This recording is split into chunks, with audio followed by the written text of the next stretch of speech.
نماز کو مت چھوڑنا، زندگی کی ساری برکت اسی میں ہے۔ اپنی نظر کی حفاظت کرنا، گناہ کی بنیاد یہاں سے شروع ہوتی ہے۔ جانتے ہو تم اللہ کو بہت محبوب ہو، کیونکہ تم نے آزمائش کو ہنس کر گزارا ہے، کیونکہ تم نے صبر کا دامن نہیں چھوڑا، تم نے اپنے یقین کو کمزور نہیں ہونے دیا، کیونکہ تمہیں یقین تھا کہ دعاؤں کی قبولیت کا، اور تمہیں یقین ہے کہ معجزے ہوتے ہیں۔ جب اللہ دیکھتا ہے کہ تم نے اس پر کامل بھروسہ کرنا سیکھ لیا ہے تو وہ تمہارا ہاتھ مضبوطی سے تھام لیتا ہے اور تمہاری دعاؤں کو قبول کرنے کے لیے کن فرما دیتا ہے۔ پھر تمہاری ساری مشکلیں خود بخود ختم ہونے لگتی ہیں۔ بس اللہ پر بھروسہ رکھو، صبر سے کام لو، اور یقین رکھو کہ اللہ کبھی تمہیں مایوس نہیں کرے گا۔ جیسا گمان کرو گے اللہ کو ویسا ہی پاؤ گے۔ اپنے رب سے کبھی مایوس نہ ہونا، چاہے ہر طرف اندھیرا چھا جائے، تب بھی یاد رکھیں کہ اندھیروں پر غالب بھی وہی رب ہے۔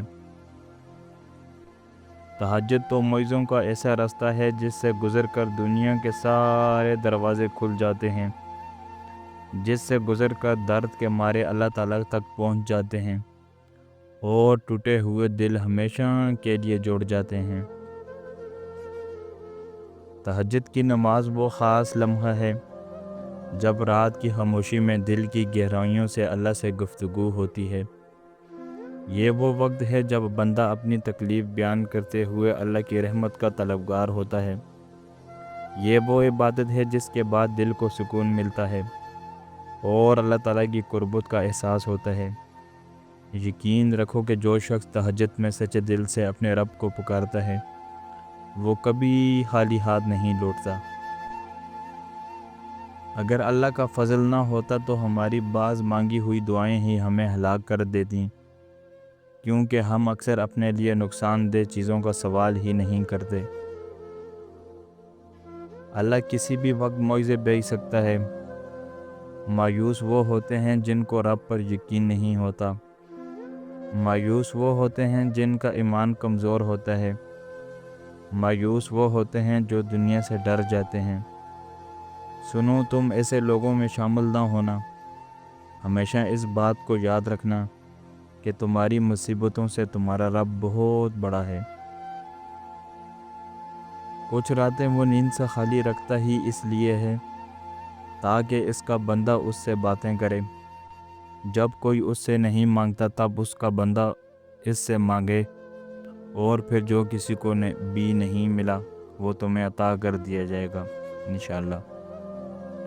اور جس کہانی کی وجہ سے تم تہجد تک پہنچ جاؤ اسے اللہ کیسے ادھورا چھوڑ سکتا ہے؟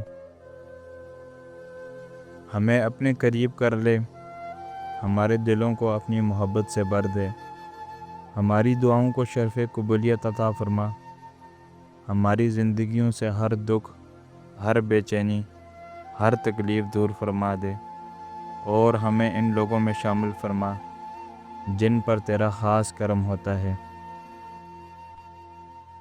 تہجد ایک ایسا عمل ہے جس میں بندہ اللہ سے ہر جائز بات منوا سکتا ہے۔ اپنے تمام دشمنوں کو معاف کر دو، لیکن ان لوگوں کو کبھی معاف نہ کرو جو تمہارے رزق اور عزت کے دشمن ہیں۔ برا وقت بھی کمال کا ہوتا ہے صاحب، جی جی کرنے والے بھی تھو تھو کرنے لگتے ہیں۔ پھل نہ درخت کے ڈالے کو لگتے ہیں نہ اس کے مضبوط تنے کو، پھل لرزتی ہوئی عاجز سی شاخ پر لگتے ہیں۔ دولت کی نمائش وہی لوگ کرتے ہیں جن کے پاس دولت کے سوا اور کچھ بھی نہیں ہوتا۔